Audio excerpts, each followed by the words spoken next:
a falar, tá?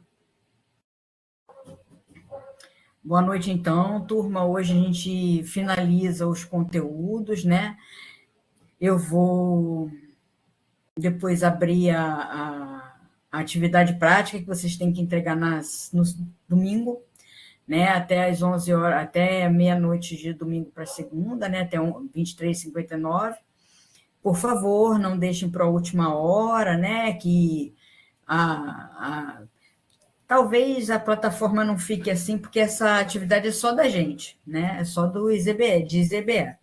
Mas eu não sei se tem algum grupo de disciplinas que deixou para entregar alguma coisa também, deixou para vocês entregarem nessa semana também, dia 7 de setembro, né? Então, tá bom, gente, vamos lá.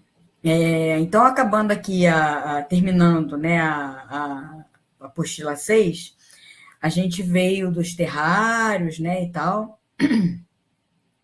Então, vamos estudar as plantas, já que a gente está falando de floresta, né, vamos estudar as plantas. Floresta também tem animaizinhos e tal, mas como todo mundo já conhece muitos animais, vamos aprofundar nas plantas, né? Então, vamos fazer uma coleção didática de folhas, né? Aqui tem o passo a passo para vocês fazerem com os alunos de vocês, mas eu vou colocar mais ou menos o que é para fazer.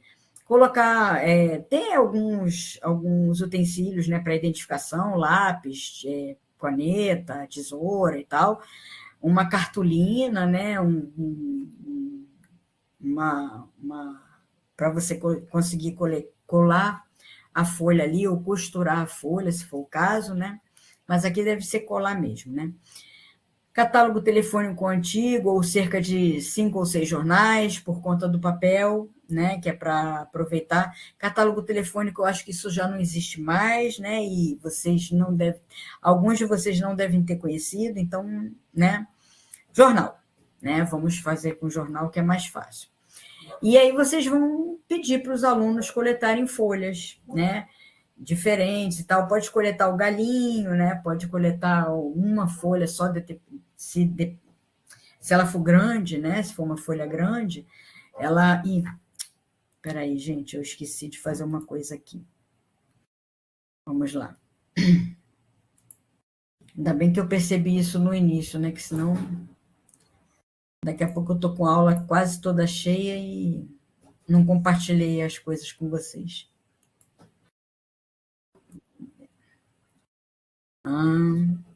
Ai, meu Deus, eu encerrei o compartilhamento. Não é possível um negócio desse. Só porque a gente está com pressa, essas coisas acontecem. Gente, quando eu tiver... Boa noite, Bruna. Quando eu estiver fazendo uma coisa e vocês não estiverem vendo nada, me avisem, né? Eu vou passar para aqui, não vou mais ver vocês, então qualquer coisa vocês levantem a mão, essas coisas assim. Façam um barulhinho aí, né? Então, vamos falar das plantas, né? Novamente, vamos voltar lá atrás. E aí, então, a gente vai pegar algumas folhas, os alunos vão pegar algumas folhas, né? Vocês podem pedir para eles pegarem galinhos, se forem folhas pequenas, né?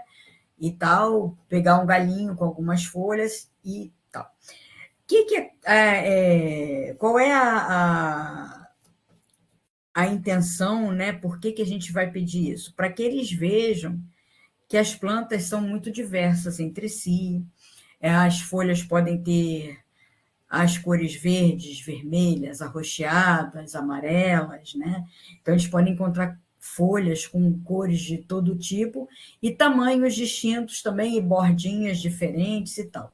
Eu vou mostrar aqui para vocês uma plantinha. Isso aqui talvez eu nem precisasse fazer muito, né? Mas tudo bem. Isso aqui é a lavanda, né? E ela é bem, né, abertinha assim e tal. Ela é muito delicada, é uma erva, né? Muito delicada, né? E tem um cheiro muito bom, né? Então, isso tudo, né, no fichário dos alunos pode constar como observação, né? São folhas pequenas, todas rendadinhas, vamos dizer assim, né? Com bordos, né? Chegando até o final e tal. Tem fluorescência na ponta, é uma coisa assim. Então, essa folha, por exemplo, podia ser o galho, né? Porque você tem um galho cheio de folhas, né? Essa aqui, que é daquele terrário, que não é terrário, aquele aproveitamento, né? Ela é uma suculenta, então você pode tirar uma folhinha mesmo e tal. Quando a folha está cheia de folhinhas aqui, de plantinhas já plântulas, né? Aqui na borda, né? Porque as plântulas caem e já enraizam, né?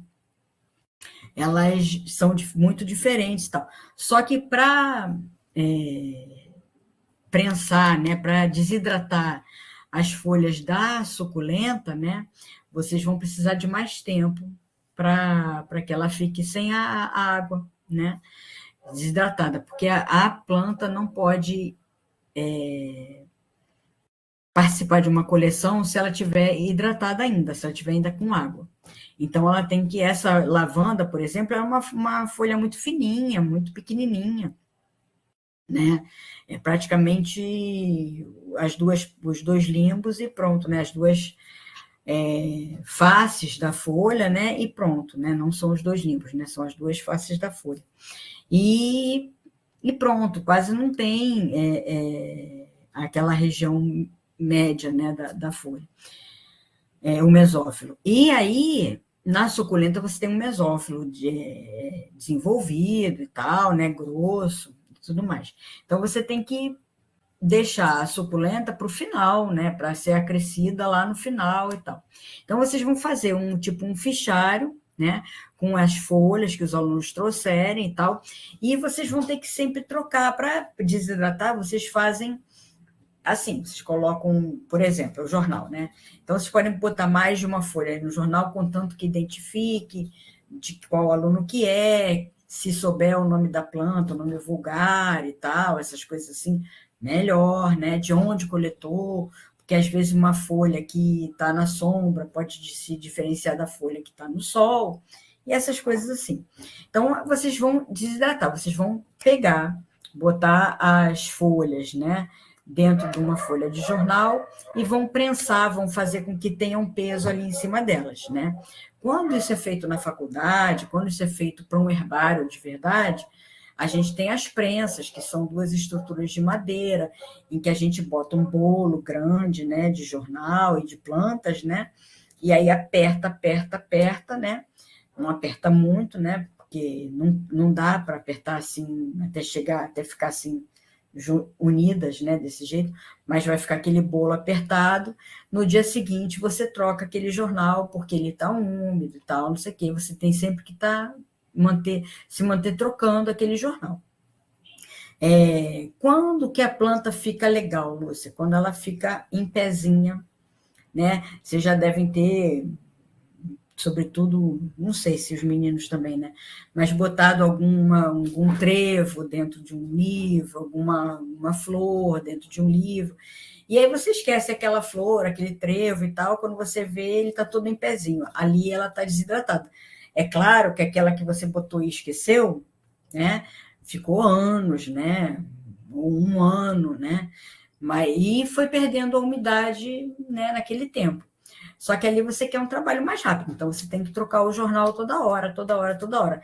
Difícil reaproveitar aquele jornal, porque ele já ficou todo embebido, né, na água e tal, então não é legal, tá? E aí vocês vão poder fazer um fichário, tipo, vende, né, agora umas pastinhas com plástico, né, em que você pode colocar a cartolina e tal.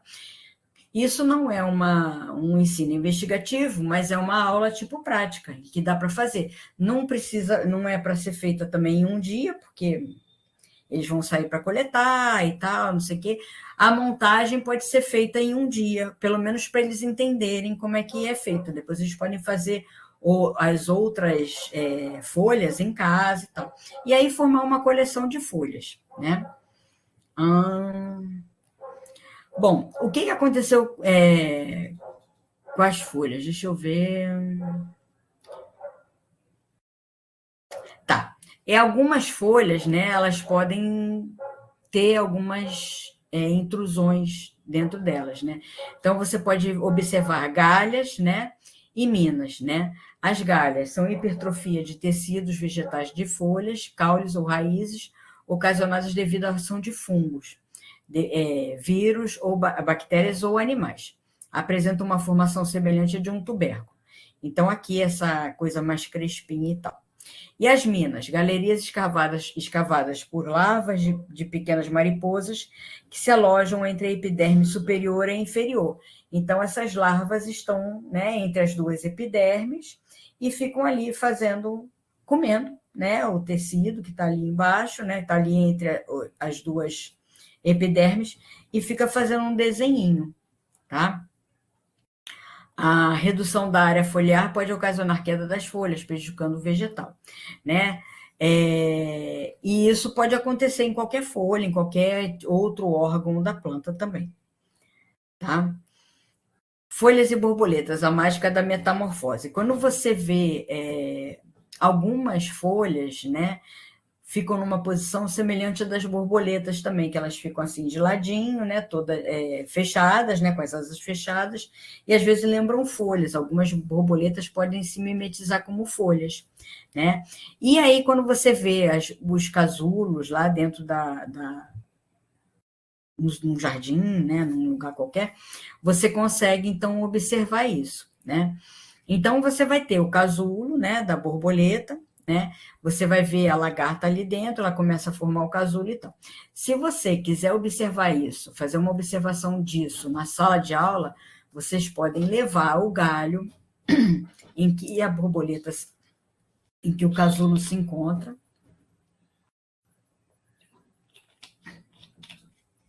porque é daquela folha que aquela lagarta se alimentou, né, para poder chegar até aquele momento, né?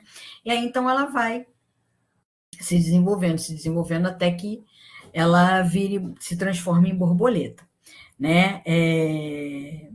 E aí vocês têm que botar, lógico, num lugar mais fechado e tal.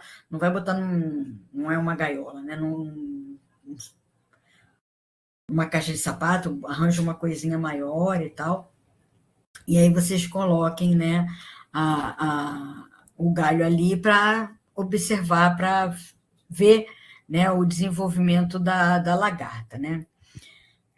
E aí você tem, né, a dúvida se é uma borboleta ou uma mariposa. As borboletas, né, eu vou falar assim de uma forma geral antes de chegar no assunto mesmo, né? As borboletas são mais bonitas, tem um colorido diferente, né? As mariposas são mais amarronzadas, mas não chamam tanta atenção. As borboletas têm o hábito diurno e as mariposas têm o hábito noturno, por isso também que elas não chamam muita atenção. Para que uma coloração tão exuberante se à noite, né, todos os gatos são pardos, né, não? Então, você tem diferenças entre as borboletas e as mariposas, né? As borboletas têm hábitos diurnos, corpo menos volumoso, cores mais vivas, mais vibrantes, pousa com as asas fechadas, antenas finas ou com dilatação nas pontas e apresenta muitas cerdas nas antenas, tá? As mariposas têm os hábitos noturnos, corpo mais volumoso, então o abdômen dela, a parte do tórax e do abdômen é mais gordinha, né? Cores mais escuras, pousa com as asas abertas, então a borboleta é assim e a mariposa é assim, tá? Antenas franjadas e apresenta poucas cerdas, né? Então, aqui você tem, né, o esquema, né, o desenho de uma borboleta. Deixa eu aumentar um pouquinho para quem está no celular ver legalzinho. De uma borboleta, né, com o corpo bem fino, né, magrinha, né, aqui as cerdinhas na ponta das antenas, e a mariposa, né? Lógico, aqui está em preto e branco, não dá para distinguir cor vibrante, tarará, tarará, mas assim, ela é amarelada, com marrom, né? Às vezes é marrom com preto, né? E elas pousam com as asas abertas, né? Aqui a borboleta também está com as asas abertas, mas elas pousam assim. Você vê no perfil, você vê a borboleta com o corpinho assim e as asas desse jeito assim, tá? Enfim, vocês já viram uma borboleta pousada, né, gente? tá? Bom, aqui, né, com relação ao verde, né, da floresta, né, o verde das matas, né, a gente tem uma atividade que vocês podem observar depois, essa atividade é comentada e tal, né? Deixa eu ver que atividade é essa. É para tirar a clorofila, né, das folhas, né?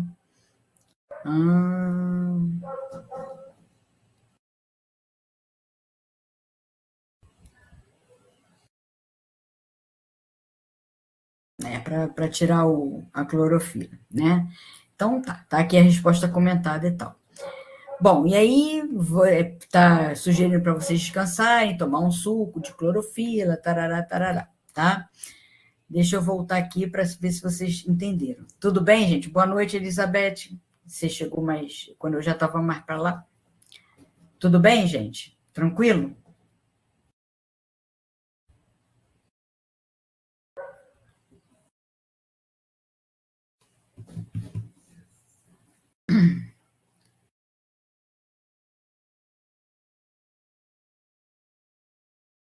Então tá. Então, vou passar para a apostila 7, que é a nossa última apostila hoje, que a gente, então, vai começar a revisão, tá? Eu vou falar do ensino investigativo, vou voltar lá no ensino investigativo, vou passar pela aula 1 e pela aula 2, assim, rapidíssimo, e a gente vai ver, então, tudo a partir da aula 3, para a gente voltar a fazer revisão, tá bom? Então, vamos para a aula 7. Continuamos nas florestas, né? Aqui, então, né, tá identificando o que vocês vão, né, saber e tal, né? E vai falar do chão das florestas. Eu não sei se vocês, na área que vocês moram, né, se tem amendoeira aí, né, que também é uma árvore que, não agora, né, ela costuma fazer isso no outono, né, mas as amendoeiras daqui, da minha região, da região que eu moro, né? Eu moro na Zona Norte, né? Eu moro perto do Maracanã, não perto do Maracanã, né? Mas eu moro assim mais próximo do Maracanã, de São Cristóvão, né? Eu moro na Zona Norte. Tem muita amendoeira aqui nas ruas, né? E o chão está coalhado de folha de amendoeira, né? Então, aquelas folhas amareladas e avermelhadas, né? Cor de abóbora e tal. E aí, daí a pouco elas estão no chão, né? Então, vem o pessoal dos garis, né? Faz aquele montinho, daqui a pouco eles levam embora, tal, tal, tal, tal. Isso tinha que ter acontecido no outono, a gente está no inverno, né? Então, atrasou um pouquinho, né? O relógio das plantas estava meio doido, mas também o clima está tão doido que também as plantas ficam meio sem saber o que fazer, né? Então, o chão das florestas é um ambiente muito, muito, muito rico, né? Então, ali tem muito humus, tem muitos fungos, tem muitos micro-organismos, as folhas, a terra, e aí vai começando a se dissociar tudo, a desagregar todo o material orgânico, e aí então vai formando aquele ambiente rico, né? Orgânico, rico de humus, tá? Então, primeiro, né, o que a gente não deve fazer? Né? Não tropeçar, não escorregar, não pisar em algum animal, não colocar os pés em uma toca, isso aí estava naquela aula da excursão, né? Enfiar os pés em um formigueiro de lava-pés, que é o nome popular, né?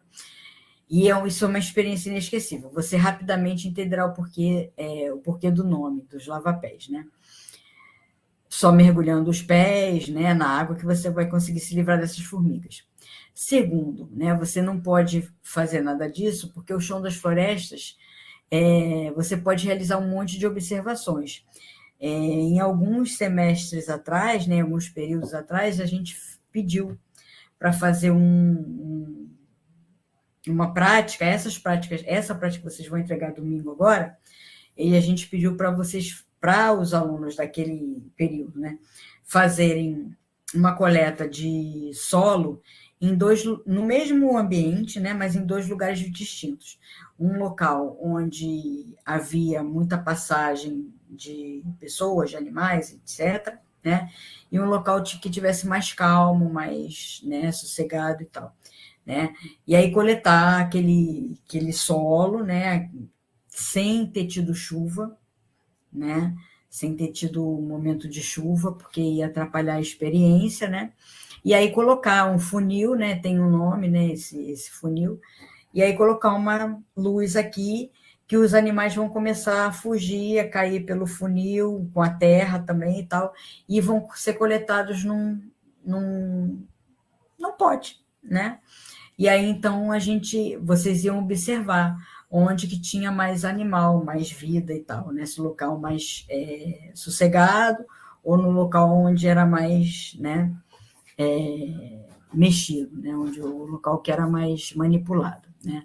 Então, foi uma prática, teve uma dúvida grande no início, né, mas depois a gente começou a explicar, na época tinha outra tutora, né, então foi uma prática bem boa também, uma prática bacana de se fazer, tá? Riqueza do solo das florestas, verdade ou ilusão? Muitas pessoas se iludem com a fertilidade dos solos das florestas tropicais, pois esquecem que essa fertilidade está diretamente ligada à cobertura vegetal existente, o que significa dizer que se a floresta sofrer um desmatamento, em pouco tempo seu solo estará pobre em nutrientes. Isso ocorre porque a retirada da mata nativa não com a retirada da mata nativa, não ocorrerá mais a formação da serrapilheira ou folhiço, material formado de folhas, galhos, restos de animais e outros seres que se depositam sobre o solo das florestas.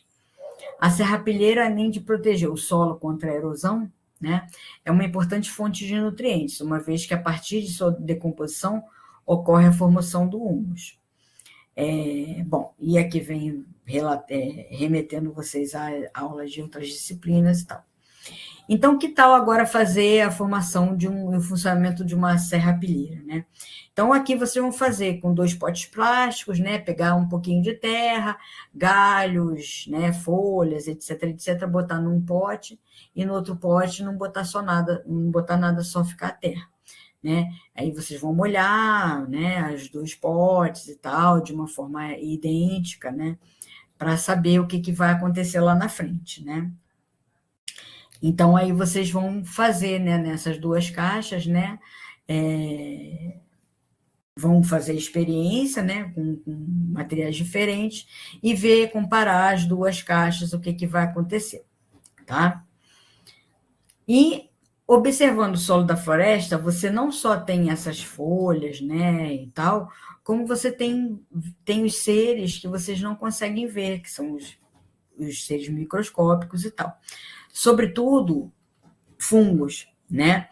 Então, aqui vocês vão pegar uma atividade simples, né? Verificação de organismo, né? Mais ou menos o que a gente pediu para o pessoal fazer, né? Só que aí não precisou nem de lupa, nem nada, não, né?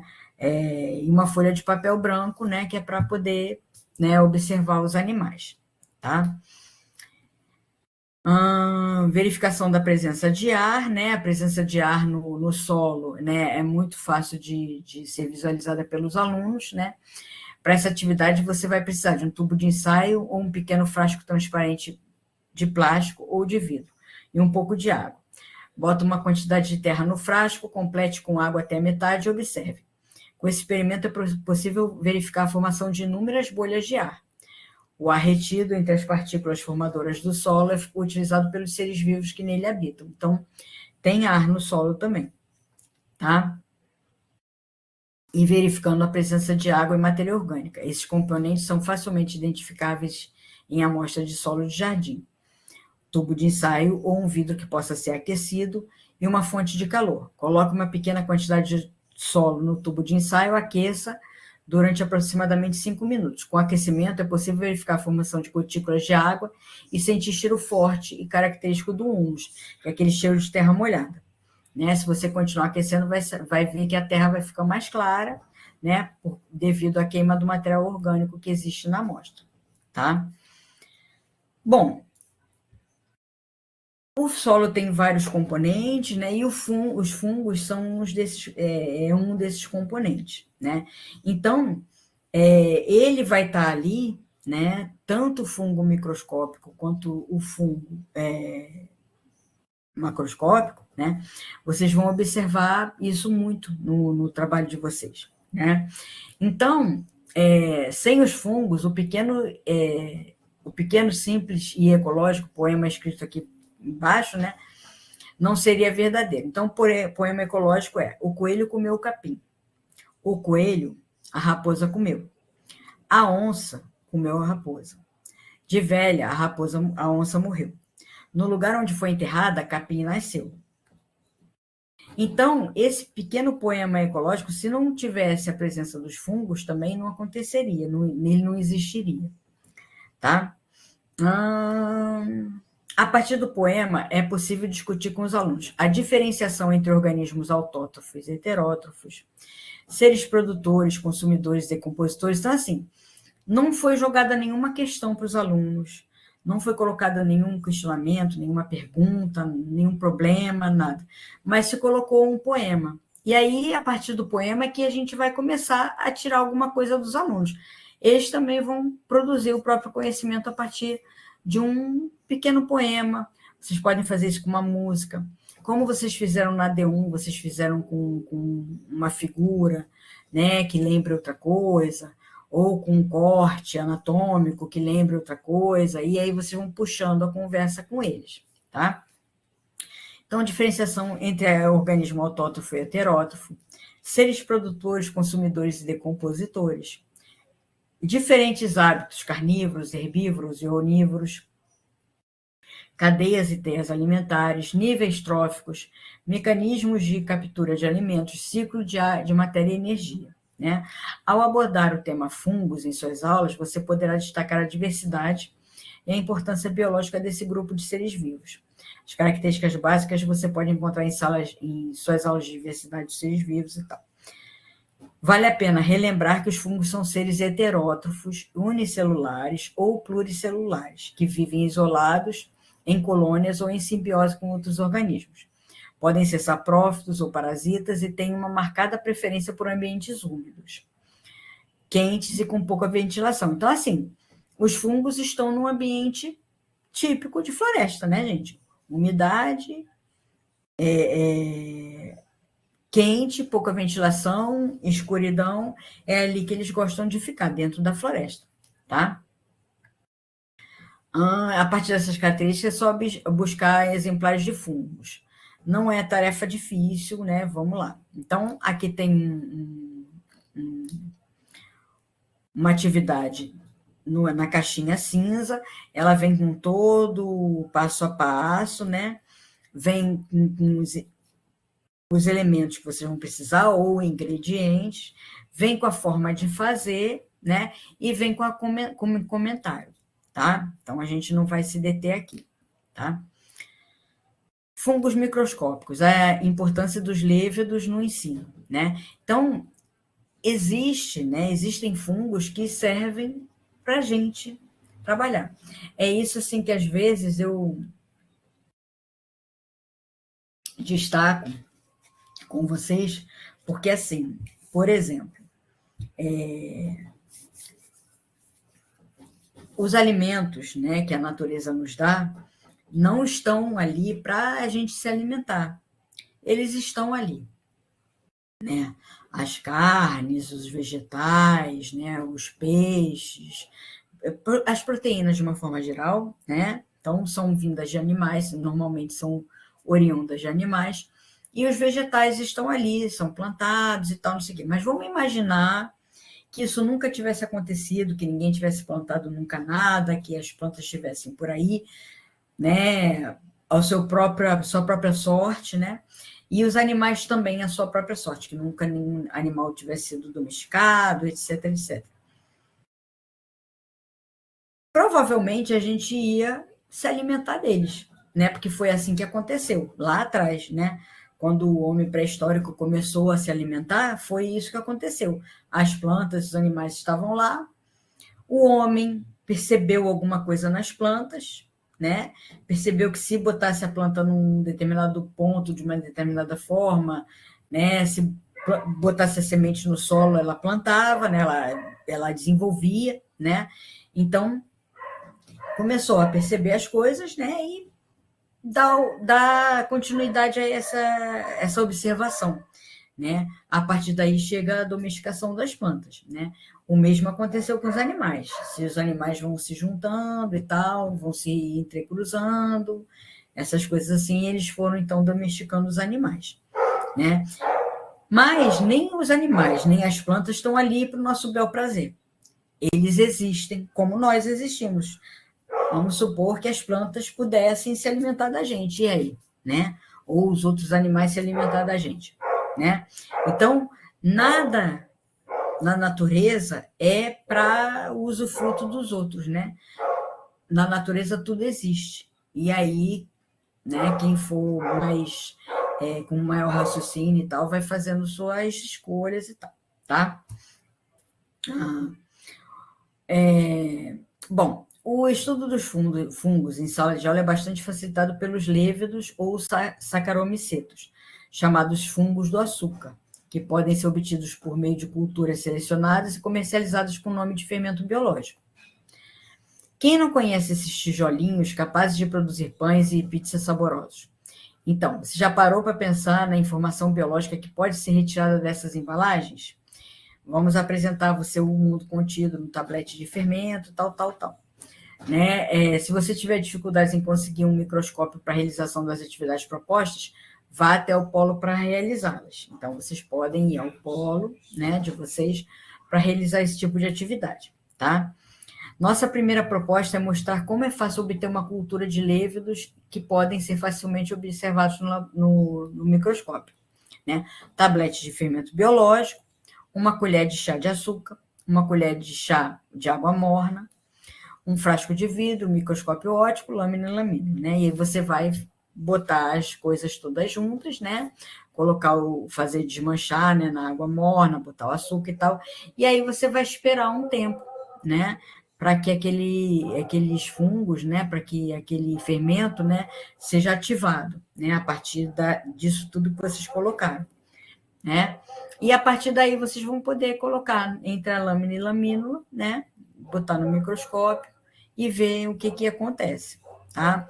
Então, e aí o que vocês vão falar para os alunos é que eles são responsáveis pela produção de pães, cervejas, vinhos e etc. E os alunos vão ficar malucos com isso. E isso também não é uma aula de ensino investigativo, né? A gente sabe que o ensino investigativo é muito importante, mas as aulas práticas também são importantes, tá? Então, fungo na alimentação, né? Então, aqui você vai fazer um pãozinho. Vem aqui os ingredientes, né? O passo a passo para vocês fazerem, para eles verem como é que funciona o fermento no final das contas, tá?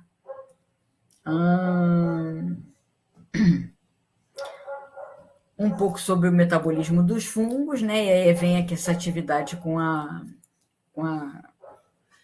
caixinha cinza, né? Com comentário também, né? E procurando fungos em toda parte, né? Vocês vão poder ver fungos de qualquer forma, né? De qualquer jeito. Então, vamos lá.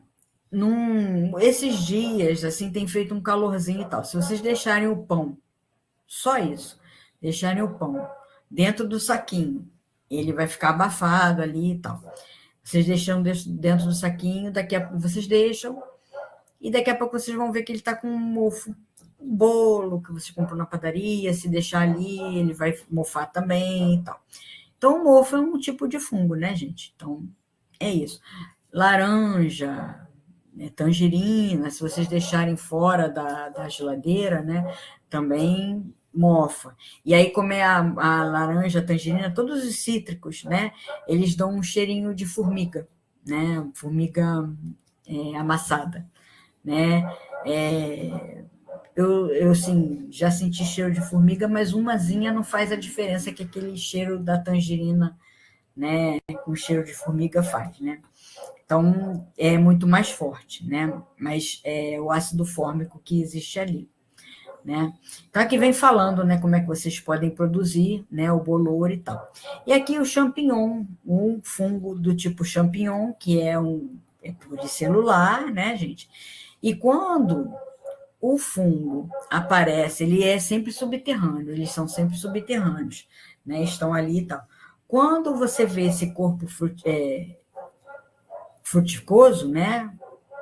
Oi, alguém queria falar alguma coisa? Boa noite, Júlia. Vou voltar para lá, tá? Para terminar esse conteúdo.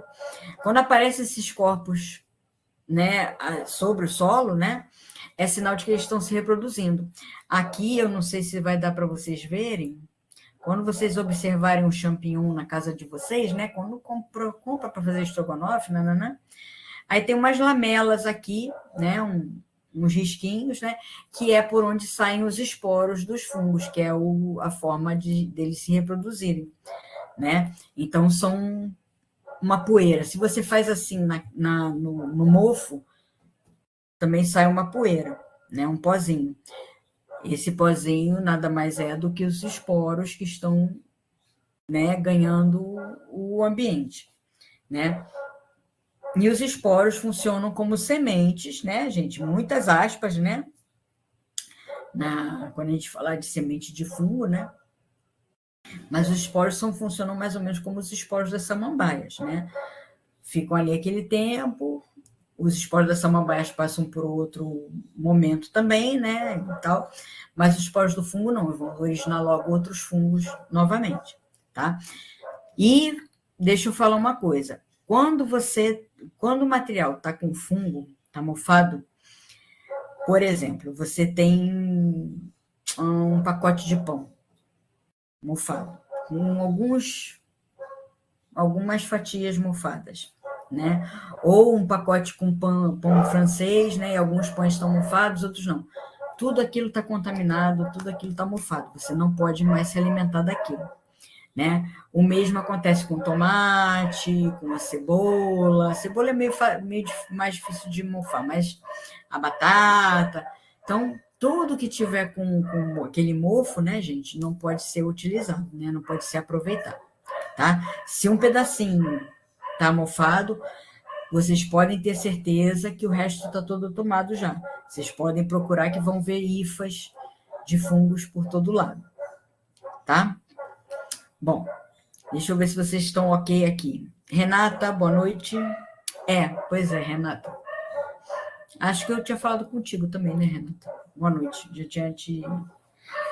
Dá uma pena, né, gente, de jogar fora, né? Mas, enfim, né? Não tem outro jeito senão descartar aquele material, né? Deixa eu ver se eu abro aqui a. Vou abrir aqui, eu esqueci de abrir. Eu tive um compromisso, né? Cheguei assim mais em cima da hora. Não cheguei a me atrasar, não, né? Mas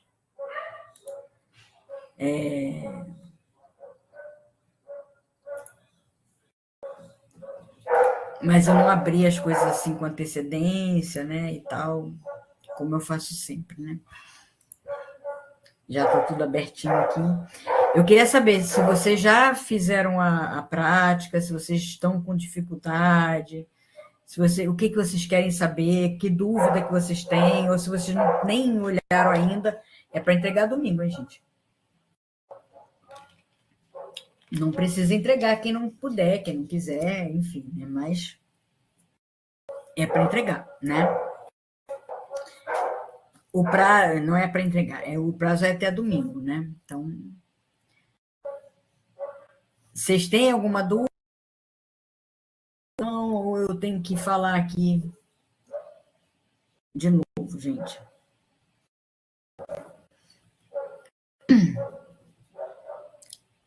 Tá, vou abrir aqui rapidinho, vamos lá de novo.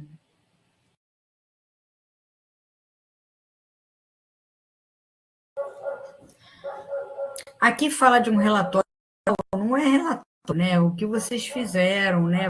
Vão fazer uma proposta de ensino investigativo, é isso que vocês têm que entregar, não é exatamente um relatório, tá? Bom, aqui o tema é a urgência, né, das questões ambientais, né?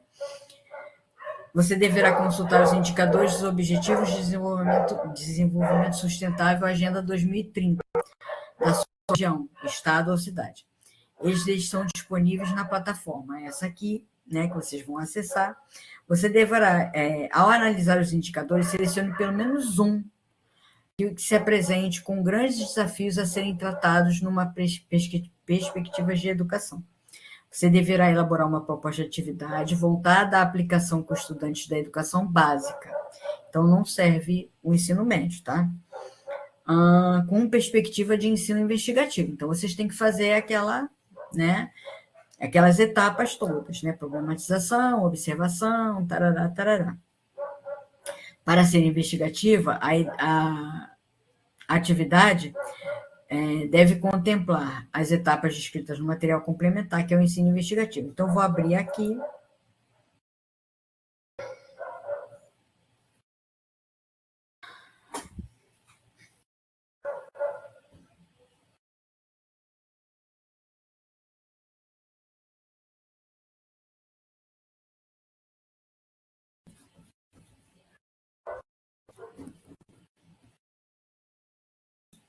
Agora sumiu tudo.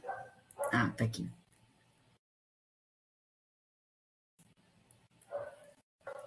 Vamos lá.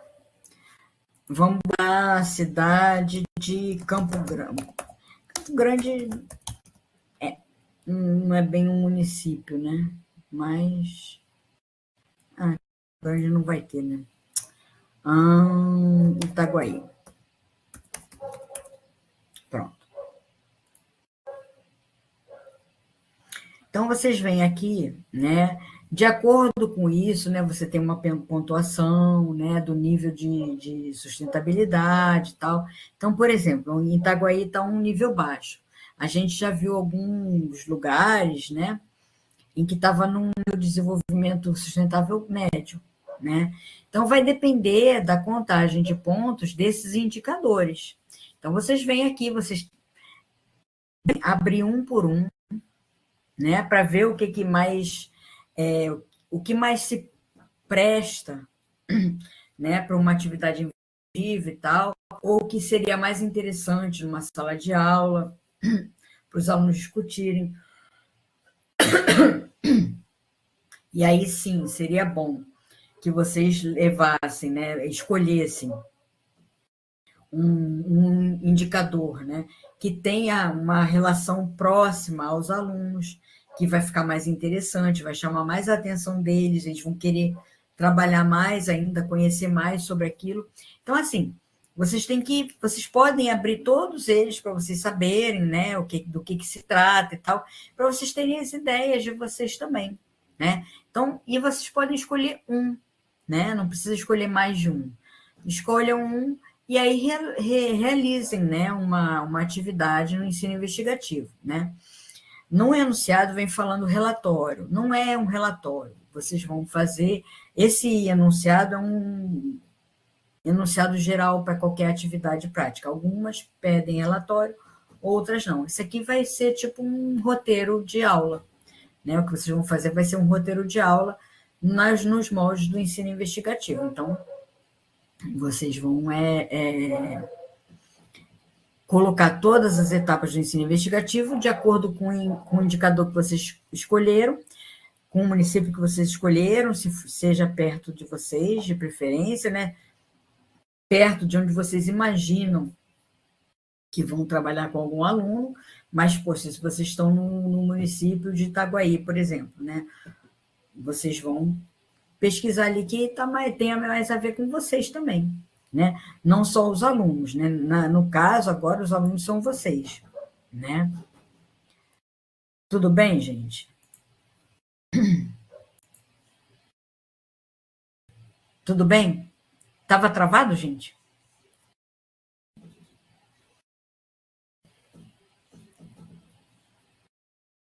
Não.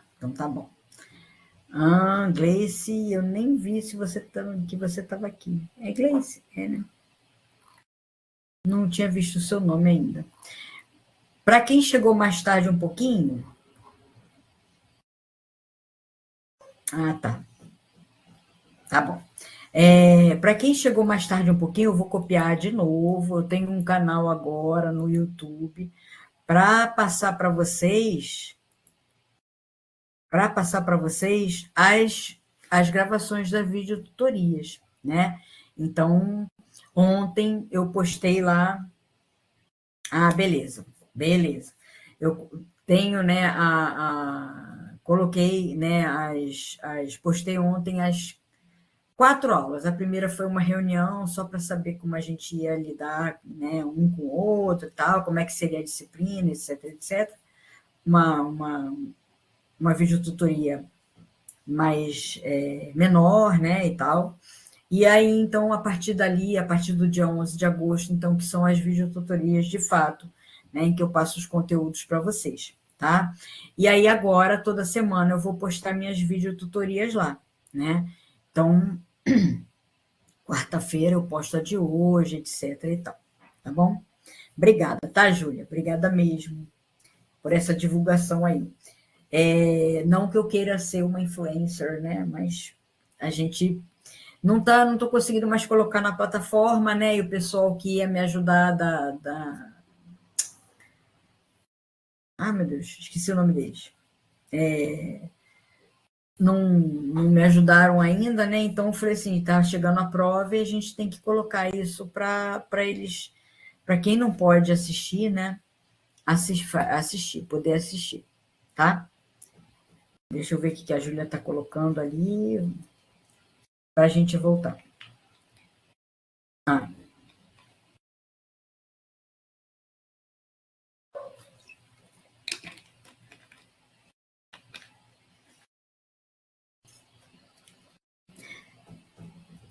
Não, você vai fazer, no trabalho, vocês vão colocar a contextualização do que vocês vão fazer com eles, né? Vamos supor que vocês falem sobre saneamento básico, né? Então, vocês vão colocar a problematização para eles, né? E aí, de acordo com o município que vocês pegarem, né, que vocês escolherem e tal, vocês vão colocar a problematização daquele local, com aquela realidade, com aquilo tudo. E vão colocar as ideias que os alunos podem ter e tal, né? Colocar umas 2 ou 3 ideias erradas, ideias certas e tal. E aí vocês vão começar a desenvolver aquilo como se vocês estivessem fazendo aquele ensino investigativo mesmo, né? Tá. Vocês vão colocar assim, nós queremos exatamente uma simulação. Vocês colocam ali o resultado que vocês querem, que eles tenham, né? Sobre saneamento básico. O tipo de discussão que vocês querem que eles tenham, né? E aí, no final, amarrando, né, o que vocês querem que eles tenham essa ideia. Tá bom? Então tá, gente. Eu vou passar, então, para justamente o ensino investigativo. Vamos repetir de uma forma mais pausada, e o restante eu vou falar meio rapidinho, tá? Porque senão semana que vem eu não consigo fechar o conteúdo todo, tá? Então vamos lá. Bom, então, né, esse ensino investigativo, né, esse tipo de tratamento, de aula, né, não é uma coisa recente, é uma coisa bem antiga mesmo, né, e que às vezes não foi muito, né, utilizado, né, ao longo do ensino, porque demanda mais tempo, demanda mais trabalho, não mais trabalho, mas assim, demanda mais tempo. E aí os professores colocam, né, que tem muito conteúdo, a gente não pode ficar, né, desperdiçando tempo, né, e tal, não sei o quê. Então os professores sempre colocam isso, né, em que há um desperdício de tempo quando você faz esse ensino assim. a partir do momento, né? Ao passo que você trazendo o conceito já pronto, o assunto já ali, você coloca, o que é sustentabilidade. Aí coloca, não sei o quê, e aí você passa para os alunos aceitam tudo assim.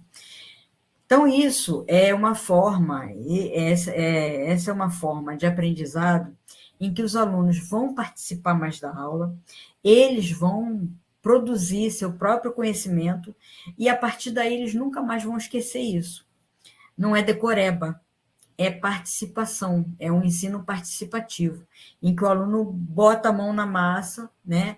Ele faz o que você deveria ter feito ali no quadro, e que você não fez justamente para que eles entendam, para que eles absorvam aquilo, para que eles apreendam, né, todo aquele conteúdo que você tem para passar, de uma forma orgânica, de uma forma natural, de uma forma mais fácil, né? Eles absorvem muito melhor o conhecimento.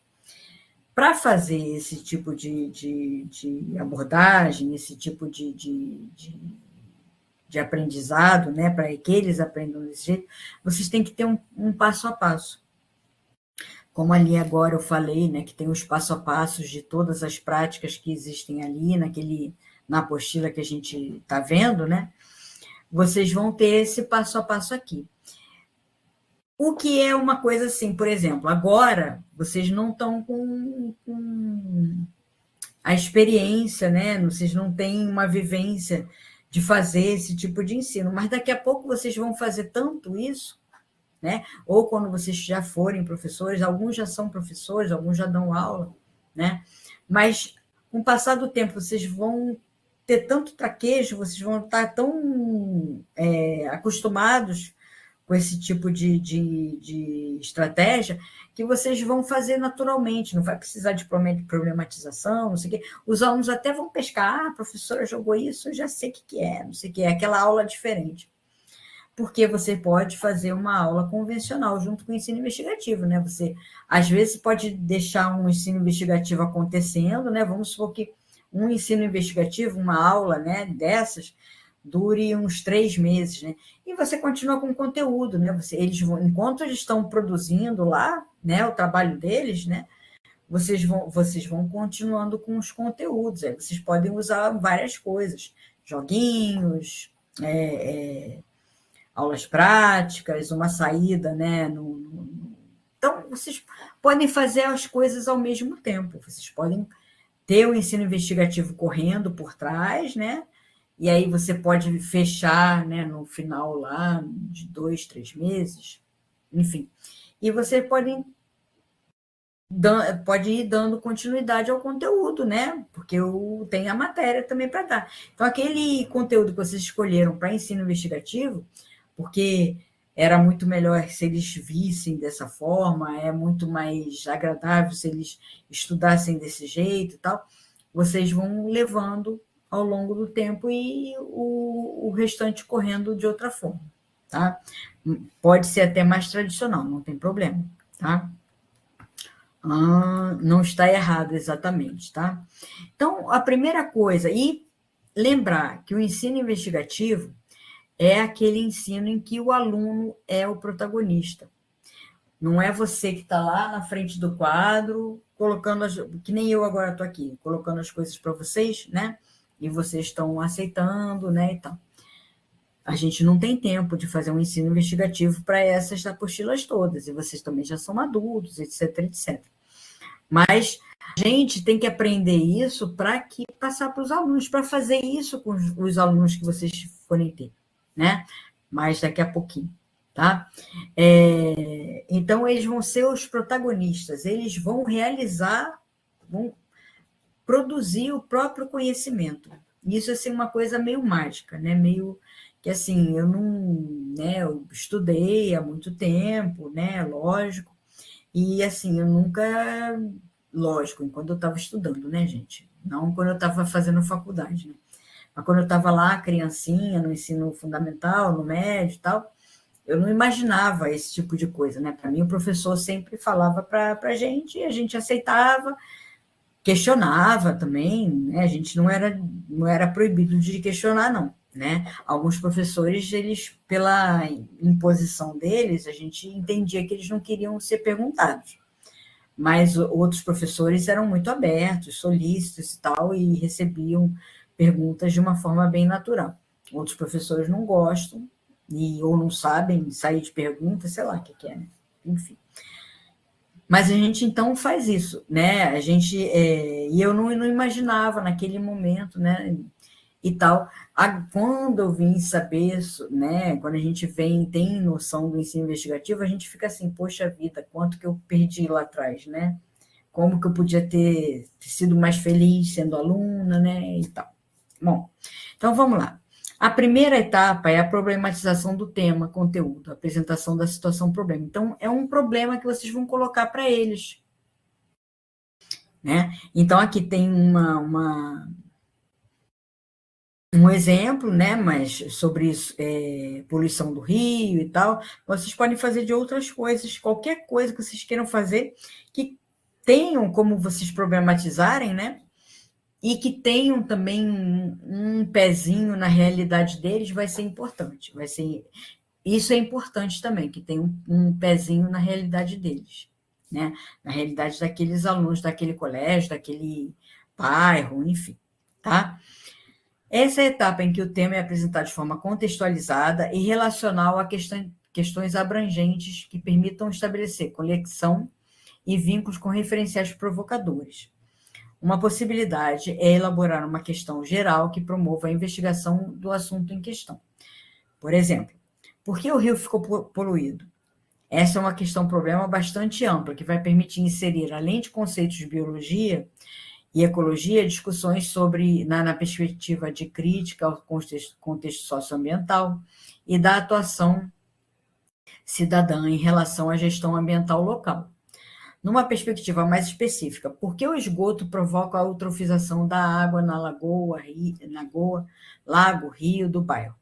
Né? Então, ali você está sendo mais específico. Tá? Por que o rio fica poluído? O rio, né? Mas por que naquele bairro, né, tem, né, a eutrofização? Né? Então, você tem as gigogas lá na Barra da Tijuca, você pode ter gigogas em São Gonçalo, em Nova Friburgo, você pode ter gigoga em um monte de lugar. Por que as gigogas estão ali? Por que aquilo aconteceu? Não são plantas fofinhas, não são plantas legais, né?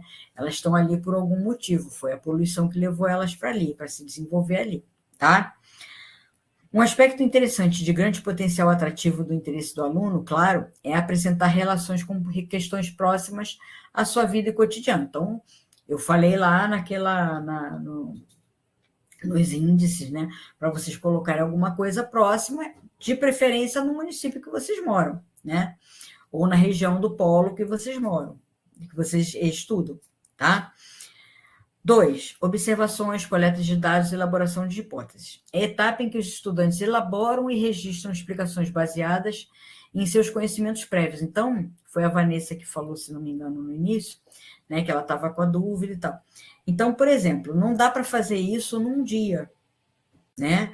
Você pode, eu já falei, né? Vocês podem fazer um projeto de ensino investigativo longo e vocês continuarem dando conteúdo, né? Continuarem com o conteúdo, né, que está lá no livro, enfim, né, o que vocês têm que dar para o restante do tempo. Enquanto eles estão lá desenvolvendo, né, o ensino investigativo daquele assunto que vocês jogaram para eles, né, daquele tema que vocês colocaram para eles vão estar fazendo aquilo lá, né, por trás, e aí quando for para casa e tal, no início vai ser em sala de aula, né, até essa observação de dados vai ser em sala de aula. Depois, quando eles forem pesquisar, entrevistar e tal, pode ser num outro momento em que eles estejam em casa, fazendo o trabalho de grupo deles, né, eles vão fazendo as coisas que eles vão coletando os dados deles e pronto, tá? Então, a etapa que vão registrar explicações baseadas nos seus conhecimentos próprios. Então, assim, eles não precisam ler nada, fazer nada, para ter o conhecimento próprio deles, para ter o conhecimento prévio deles, né? A partir daí é que eles vão começar a ter que pesquisar, Tá? A partir dessa etapa é que eles vão ter que começar a pesquisar. O importante é que a questão problema seja deflagradora da ação do estudante pela busca de respostas, inicialmente a partir da reflexão própria, né? Preferencialmente em grupo, e acessando conhecimentos que já possuem para elaborar uma explicação transitória para a questão proposta. É importante enfatizar com os estudantes que esta é propriamente a forma como a ciência constrói explicações sobre os fenômenos estudados, ou seja, produzindo interpretações transitórias.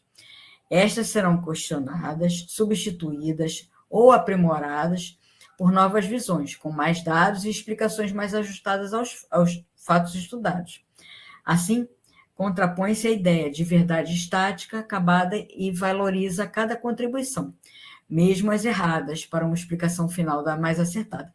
Então, acaba com essa verdade estática, que é aquela que o professor passa e o aluno aceita, né?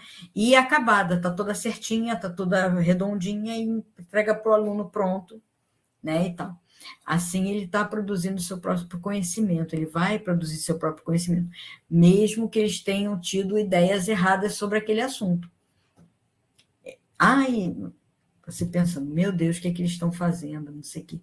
Não, deixa eles com aquelas ideias que eles estão, e depois, quando eles começarem a pesquisar, eles vão ver que aquilo estava errado. Eles vão ver que aquilo não tinha muito sentido, tá? Os diferentes grupos de alunos podem apresentar as hipóteses elaboradas e discuti-las sob a orientação do professor. Vocês, né, nós, professores, vamos ser orientadores daqueles alunos, né? Ali a gente não está na função daquele que sabe tudo, tal.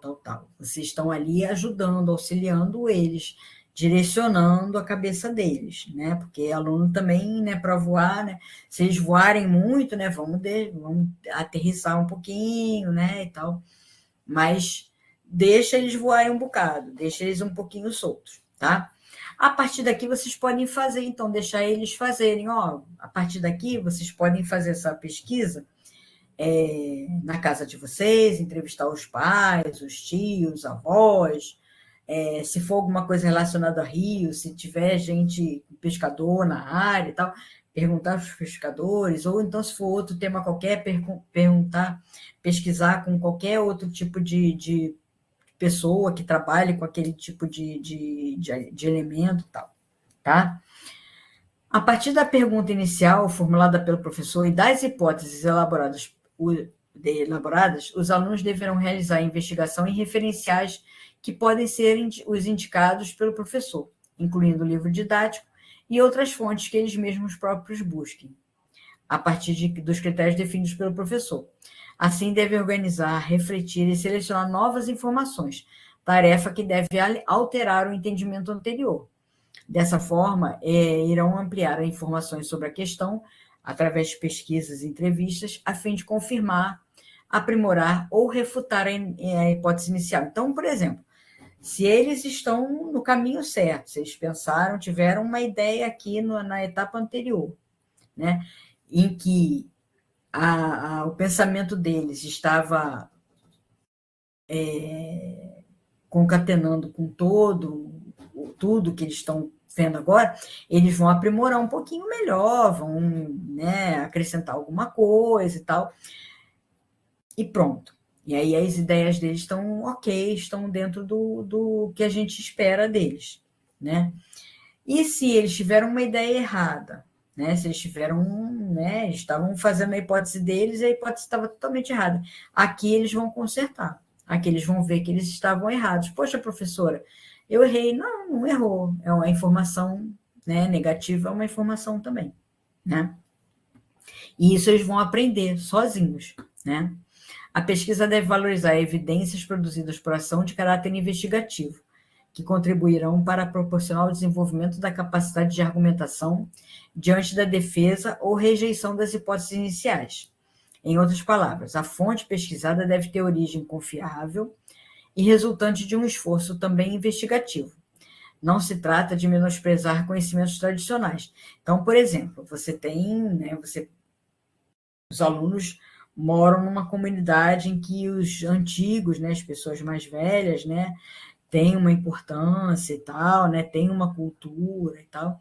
E aí vocês não vão descartar aquilo, né? Muito pelo contrário, vão aprofundar aquilo que eles sabem, né?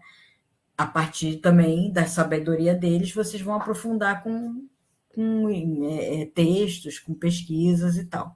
Hoje em dia está muito mais fácil fazer uma aula nesses termos, né, de ensino investigativo por causa da internet, né?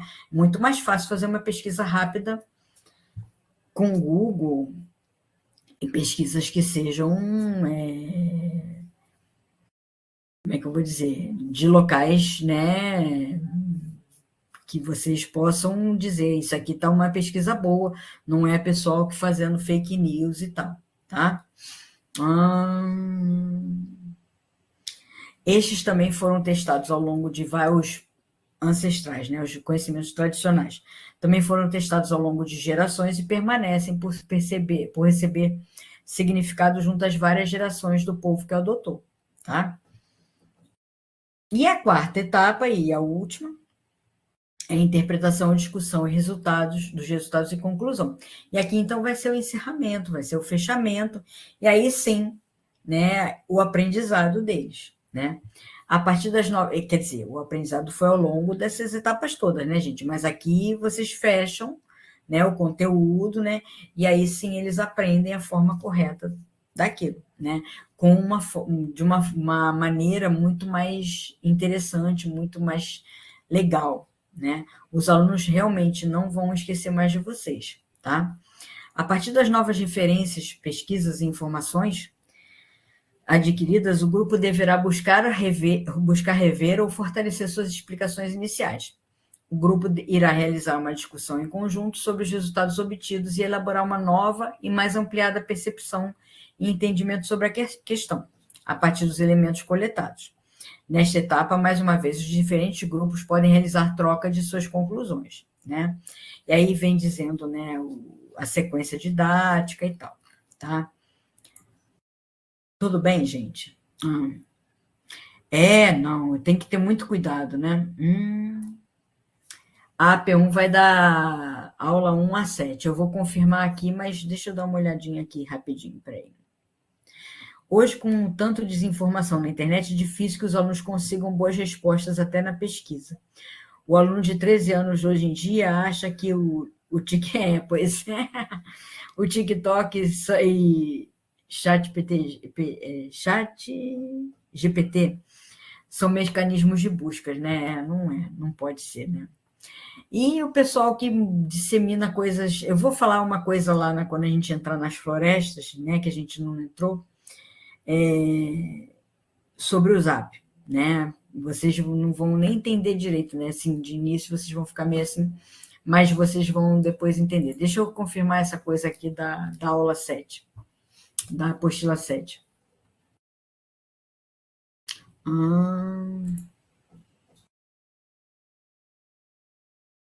Mas, se não me engano, é isso mesmo.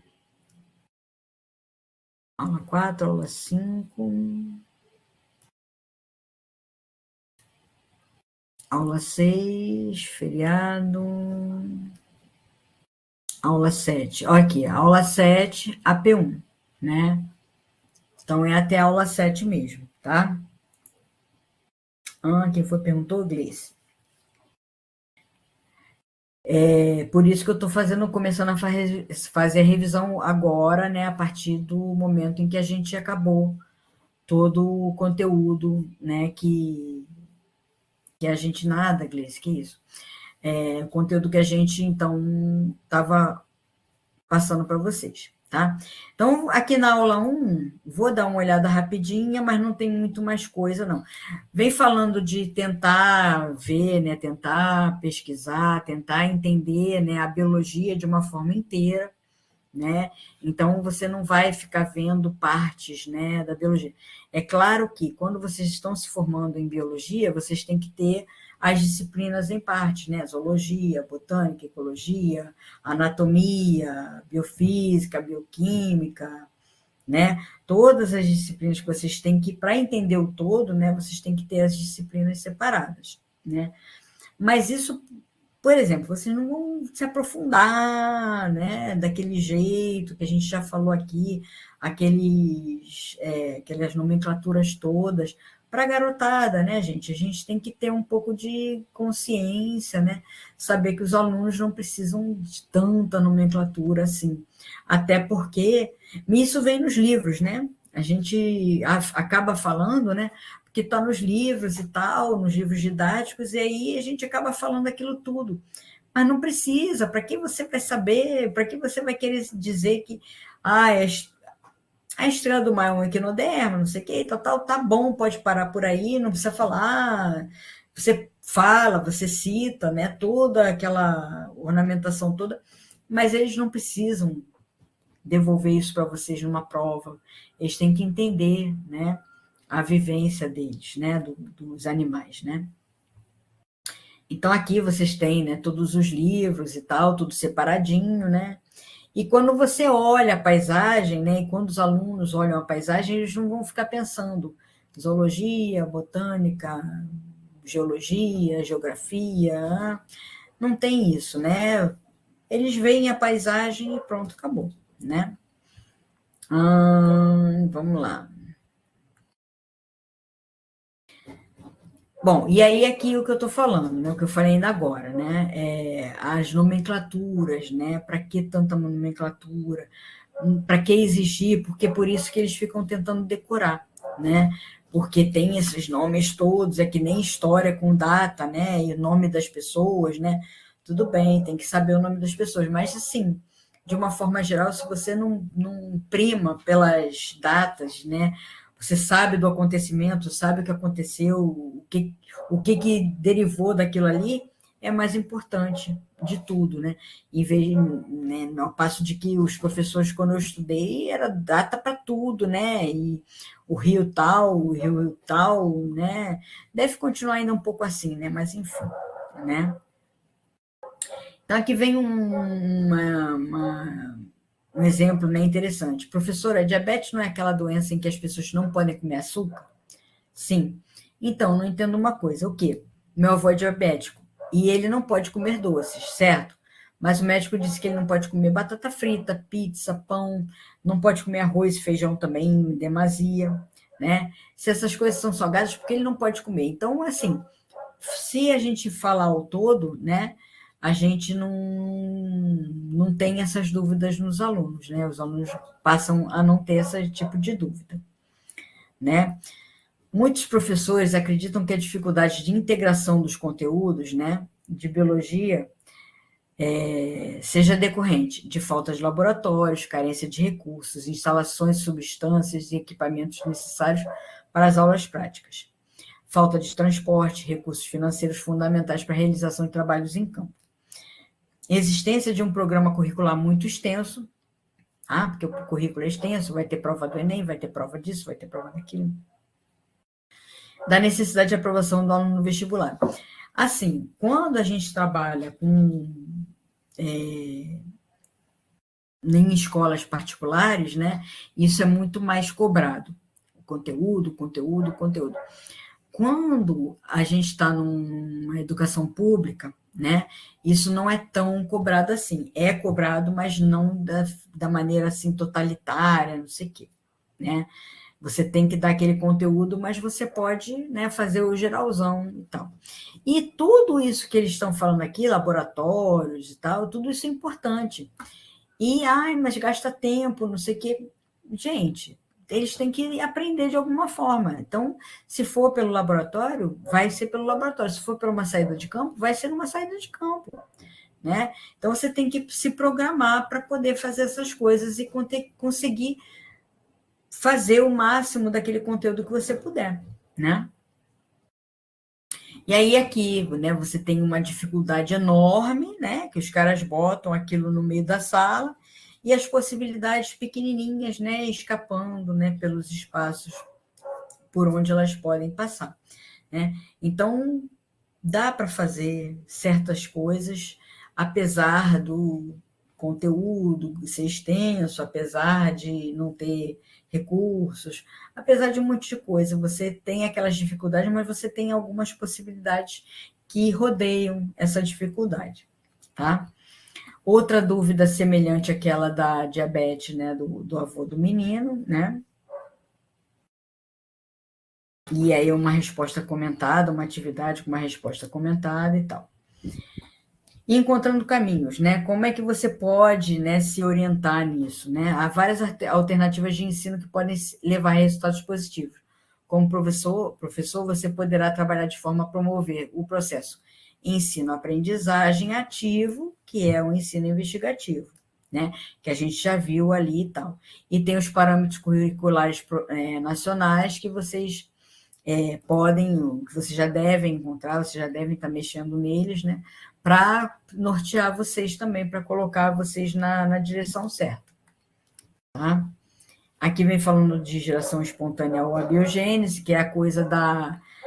Por exemplo, quando não se sabia nada de nada, né, lá atrás e tal, muito, né, do que um tempo muito grande, né, ficou-se aceitando, né, todo mundo aceitou a geração espontânea ou a biogênese. Alguns pesquisadores foram tentando, até que refutaram essa hipótese, né? E aí vem, então, né, a biogênese para, né, refutar, então, a geração espontânea, tá?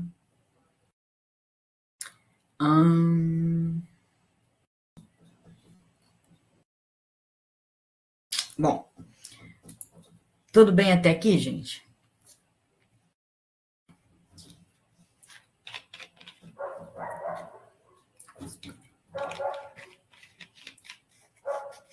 Então tá. Eu vou falar mais da aula 2 e aula 3, mas na semana que vem eu vou me direcionar mais ao que pode, não ao que pode cair, mas o jeitão da Patrícia pedir, tá? Então aí vocês, né, não é para ficar com medo nem nada, é só para vocês terem uma noção do que ela pode pedir, de como ela pode pedir, tá bom?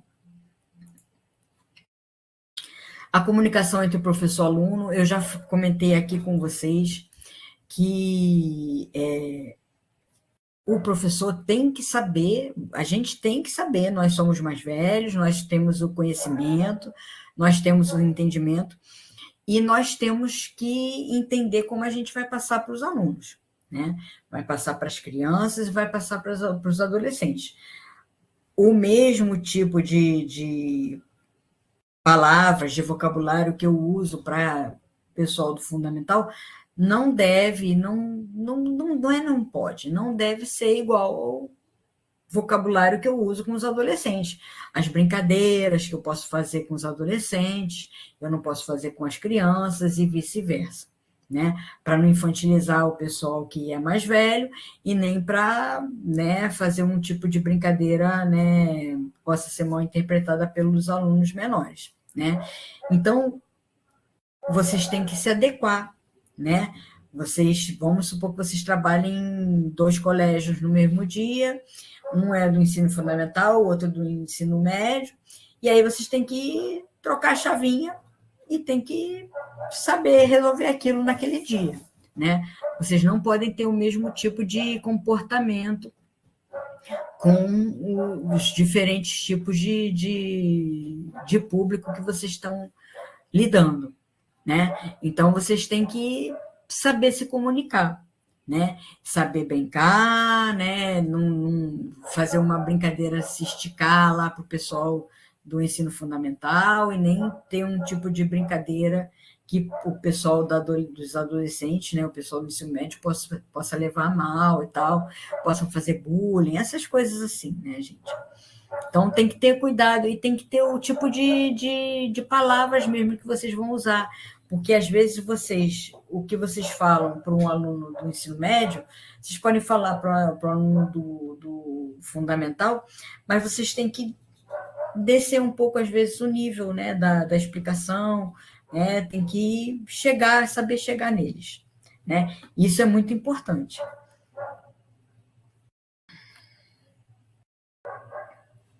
Então, ó, o homem sempre buscou forma de se comunicar, gesticulando, emitindo sons, realizando expressões faciais, confeccionando objetos, desenhando, pintando, escrevendo.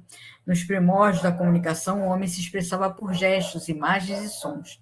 Só muito mais tarde que o homem aprendeu a usar sinais gráficos para se referir aos objetos que conhecia, pelos sentidos que comunicava através dos gestos. A partir da comunicação verbal, o ser humano passou da inteligência concreta animal limitada ao que é agora a representação simbólica ou mental do mundo. A linguagem é uma construção da razão, uma invenção do sujeito para poder aproximar-se da realidade. A palavra é apenas uma representação simbólica do objeto. Então, assim, a comunicação é muito importante, né? Quando o homem não conseguia se comunicar de uma forma mais fácil, ele tentava se comunicar da forma que dava, da forma que eles conheciam e tal, né? Pintando, fazendo gestos e tal. Eu mesma faço muitos gestos aqui, né, gente? Quando eu vejo um pouquinho, eu não vejo a minha videotutoria toda, né? Mas eu vejo um pedacinho, nossa senhora, eu falo muito né, enfim, né? A gente tem os vícios da gente também. A gente tem que tentar diminuir isso, mas enfim, né? Aqui, então, vocês veem essa coisa das palavras, das nomenclaturas e tal. Então, vem aqui um professor falando, né, que é uma estrela do mar, elas vivem no mar, olhem os 5 braços e tal. As estrelas do mar são equinodermos que normalmente apresentam 5 braços, que se locomovem através de pés ambulacrais situados na face ventral do corpo. Acabou. Não tem um monte de informação assim. Esse aqui já está com um quadro cheio de coisa, né? Falando da classe, do filo, da família, etc, etc. E uma figurinha da estrela do mar pequenininha, e ele não fala nada, só está ali no quadro, os alunos que lutem e pronto, acabou, né? Então, não é assim, né? Essa forma aqui de se comunicar, tanto para o pessoal dos adolescentes quanto para o pessoal do ensino fundamental, tá ótimo. É o que importa. Os alunos conseguirem aprender aquilo tudo, né? E aqui, né, o cara lendo, né, muita coisa e o aluno não está nem conseguindo entender direito o que ele está aqui na imaginação dele, no mundo de Bob dele, né, fazendo qualquer tipo de percepção, né? Bom, e comunicação através da fala e da escrita é a forma que a gente se comunica, né, de qualquer forma, né? E os alunos entendem também. A gente só tem que calibrar, né, o vocabulário, porque é usado para o ensino fundamental, e o vocabulário que é usado para o ensino médio.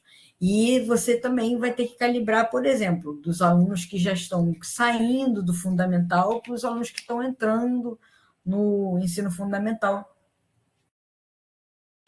na segunda parte do ensino fundamental, né? Então, você também não vai se comunicar da mesma forma. Ali, quando o pessoal já está indo embora para o ensino médio, já é uma outra cabeça, já é um outro tipo de... Você pode até usar um pouquinho a mesma... né, a mesma comunicação que você utiliza com o ensino médio. Você já consegue fazer essa transição, tá? E você, às vezes, não precisa falar, é só mostrar, né? Olha que animal maravilhoso, que lindo, não sei o quê. O que é? Uma borboleta, um lagarto, uma lagartixa, enfim, né? Um besouro, um beija-flor, e por aí vai, gente. Vocês vão, né, colocando os seres que vierem aparecendo, que forem aparecendo no passeio, né? Aqui vocês podem, né, estar numa voltinha no pátio do colégio, né? E tem algumas árvores e tal. Tem colégio que tem, né, gente?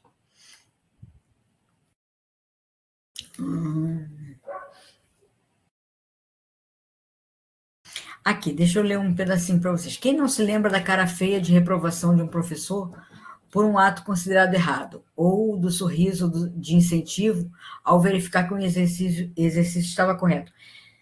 Isso, no ensino investigativo, não existe, né? porque você vai aproveitar aquele momento em que o aluno, né, não estava com uma ideia mais errada sobre aquilo que você pediu, né? E ele vai utilizar aquela ideia errada para consertar mesmo, né? A ideia para colocar do jeito certo, ou colocar acrescentar alguma coisa que faça com que aquela ideia fique certa. Então não existe isso de certo ou errado, né, gente? A gente tem que tentar ver isso o mais naturalmente possível, né? Aqui outra atividade, né, comentada, né? Uma aula expositiva, né? Você vai, é uma forma de comunicar seus conteúdos. Então, é aquela aula tradicional, né, em que você expõe, você coloca no quadro e tal. Você pode passar slides, né, para você ter também imagens, né, para os alunos não ficarem, né, com aquela coisa maçante e tal, né?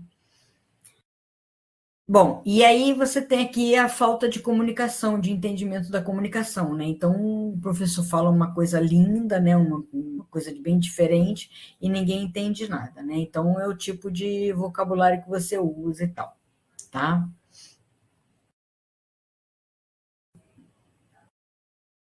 Bom, para evitar que existam ruídos entre a comunicação, né? Na comunicação do professor-aluno, você, na preparação, você deve definir claramente o conteúdo que você deseja transmitir, ter o máximo de domínio sobre o que vai ser exposto, planejar a quantidade de informação a ser trabalhada em função do tempo, né? Adequar o conteúdo e o vocabulário às características do grupo a ser alcançado, se possível, considerar as diferenças individuais. Aí, assim, é mais difícil, mas você vai dar, quando um aluno tiver te perguntar, você vai dar atenção àquele aluno que ele teve mais dificuldade que os outros alunos, né? Relacionar o conteúdo a ser apresentado ao cotidiano dos alunos. Durante a exposição dos conteúdos, o professor deve demonstrar calma, segurança e entusiasmo, dar ênfase às partes mais importantes, explicar com cuidado os pontos mais difíceis, utilizar um tom de voz capaz de ser ouvido por todos que estiverem na sala, variar o volume da voz, aumentando ou diminuindo em função da necessidade de chamar a atenção dos ouvintes sobre um fato ou um dado importante, mudar a velocidade da fala fazendo pausas quando necessário, falar lentamente ou rápido demais dificulta o acompanhamento da exposição. Gesticular e movimentar-se de forma moderada, movimentos excessivos desviam a atenção dos ouvintes. Evitar monólogos, né, e incentivar os alunos a participar das aulas. Cuidar da aparência pessoal também é muito importante, pois a má aparência, né, pode influenciar na aprendizagem, né? E como você deu uma aula tradicional, né? Você não está fazendo ensino investigativo, você deu uma aula tradicional. Mas como você pode mudar isso um pouquinho, dar uma chacoalhada nessa aula tradicional e tal, né? Bom, você pode montar coisas, né? Fotografias, gráficos, desenhos, né? Que vai te dar uma coisa mais interessante. Você pode passar filmes, você pode passar slides, né? Mesmo que seja, você continue expondo as suas ideias, né? Você vai dar uma mexida nisso, né? Então, se você colocou um texto, não use frases e parágrafos muito longos, evite vocabulário muito técnico, que é aquelas nomenclaturas, né? Que a biologia tem para caramba, né? Explique os vocabulários técnicos e os de difícil entendimento à medida que forem aparecendo. Tamanho e conteúdo do texto devem estar adequados à faixa etária e ao nível de escolaridade dos leitores.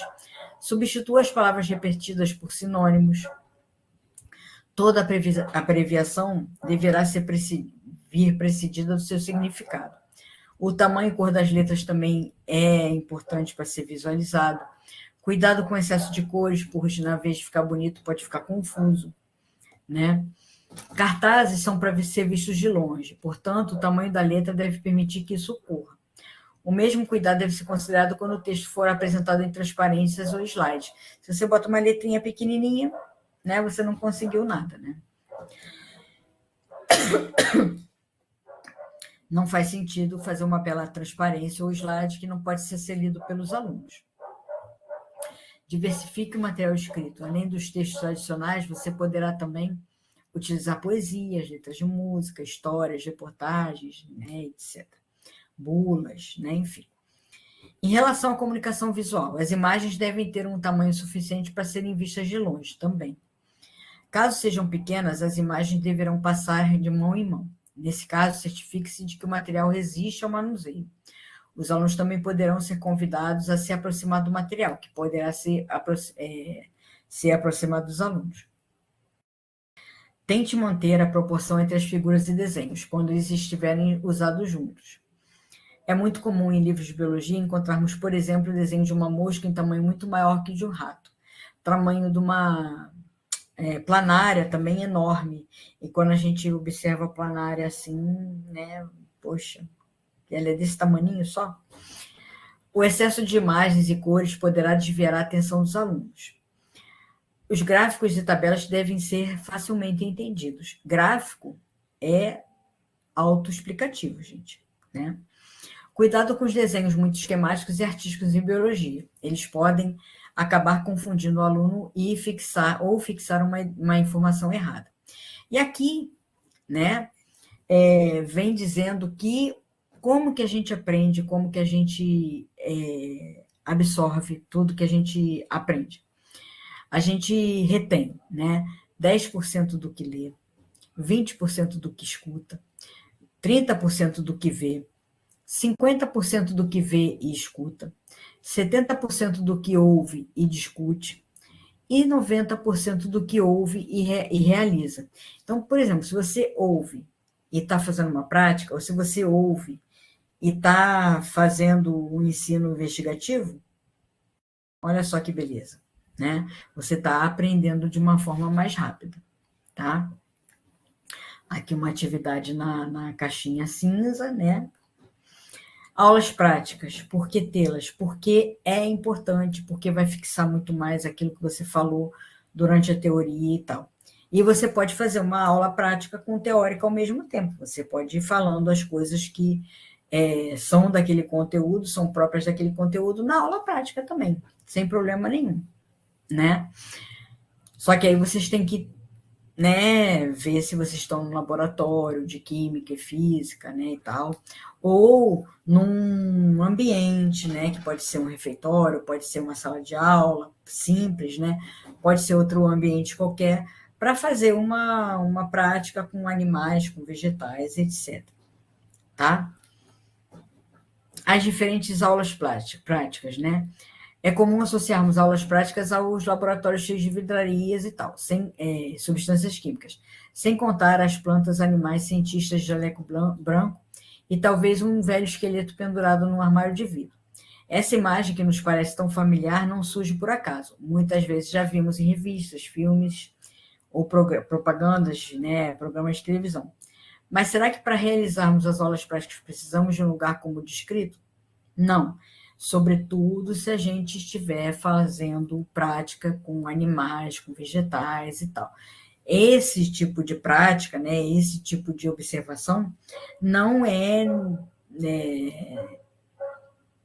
não precisa, né, não necessita de um local tão, né, diferente, tal. Você pode fazer esse tipo de prática, esse tipo de observação com os alunos numa sala de aula comum, tá? E aqui vem, então, né, as formas que você pode fazer a prática. A demonstração. O professor ou um aluno faz um experimento na frente da turma para que todos possam observar. Observação. Os alunos acompanham, registram e analisam um fenômeno, uma transformação do ambiente ou o desenvolvimento de um ser vivo, enquanto o professor orienta a atividade. Experimentação. Os alunos realizam experimentos enquanto o professor orienta a atividade. Trabalhos de campo, visitas orientadas ou excursões didáticas. Os alunos realizam atividades de observação e pesquisa em espaços externos, como parques, museus, unidades de conservação, fábricas, etc. E aqui vem um quadrinho, né, uma tabela, falando sobre as vantagens e as desvantagens dessas aulas práticas distintas. Na demonstração, você tem economia de material, observação conjunta do mesmo experimento, maior domínio do professor sobre a atividade. E as vantagens? Desvantagem, pouco contato da turma com a atividade. Então, por exemplo, se eu estou fazendo uma prática, é mais ou menos a mesma coisa também de eu estar fazendo uma aula expositiva, né? Vocês concordam? Né? Você está ali fazendo a prática, os alunos não mexem, só te observam e tal. Então, assim, é interessante, é bom ver uma coisa acontecendo? Mas você fica naquela, o aluno fica, né, sem mexer naquilo e tal, é desinteressante para o aluno também, né? Mas é uma forma de você variar um pouco aquela coisa de você estar ali no quadro explanando as coisas, né? A observação, possibilidade de acompanhar de perto o fenômeno, desenvolvimento de curiosidade, atenção, capacidade de observação, registro e análise. E a desvantagem, necessidade de um tempo maior para o desenvolvimento da atividade, menor domínio do professor sobre a atividade. Conforme os alunos vão participando mais, o professor vai perdendo o domínio, né? Vai gastando mais tempo, etc, etc. Vocês estão entendendo a coisa toda, né? Então é isso. Gente, eu acho que hoje eu vou parar por aqui, porque a gente viu muita coisa, né? Tá aqui, é esse aqui, o Lê, esse aqui. Deixa eu mostrar a carinha dele de início. E vocês não fizeram o que eu combinei, que eu pedi para vocês, né? Fazer um barulhinho, né? Gleice, presta atenção, tá? Vou abrir aqui uma aba, né? Aqui tem, né? Se você fechar isso aqui, né? Não tem nada, né? Mas se você abrir, você tem aula 1, aula 2, aula 3, tal. A aula 1, que é essa, né, do ensino investigativo, você tem o caderno didático, que é esse aqui, tá?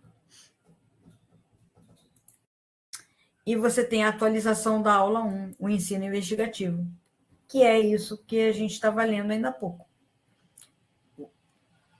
Né? Você não deve estar participando e você também não viu a primeira reunião, né, onde eu falei disso, né, em que vocês têm que abrir as apostilas e vocês têm que voltar lá para ver se tem esses complementos. Ou errata, ou suplemento, ou complemento, aula complementar, enfim, entendeu? Vocês têm que voltar lá e abrir, e baixar esse caderninho suplementar, né? Algumas coisas são desenhos e tal, uma coisa mais, né, não é que não seja importante, mas que você olhando e tal, você vai lembrar depois, não precisa, né, baixar e tal. Mas esse caderno, por exemplo, é um caderno muito importante, né? Eu falei para vocês que isso aí, o ensino investigativo vai fazer parte do seu corpo como se fosse uma tatuagem. Vocês vão ficar com isso aqui assim na testa, ensino investigativo, porque a Patrícia gosta muito e o curso foca muito nisso, no ensino investigativo, tá? Então, vocês não se esqueçam de abrir esse raio desse caderno, por favor, e baixem esse caderno, né? Esse suplemento e tal, tá bom? Na semana que vem, então, a gente vem no mesmo horário, já não vai ter mais a prática para a gente tirar dúvida, então a gente vai ter uma aula da aula 3 em diante, a gente vai fazer a revisão rapidamente e tal, né? A gente vai vendo se posso até voltar no ensino investigativo de novo, né? Para vocês lembrarem mais um pouquinho. Mas a gente então vai ver as aulas, vai fazer revisão na semana que vem do restante das aulas, da 3 até a 7, tá? Obrigada pela presença de vocês. Na quarta-feira eu devo estar postando essa videotutoria de hoje, tá? Obrigada, Alexandro. Nada, que isso? Ai, meu Deus. Obrigada. Boa semana para vocês, bons estudos, né? Prova vai ser só no final de semana, né? Então, até a próxima, Júlia. E obrigada pela informação para os alunos aí, tá? Cláudio, obrigada, boa noite. Deixa eu finalizar aqui.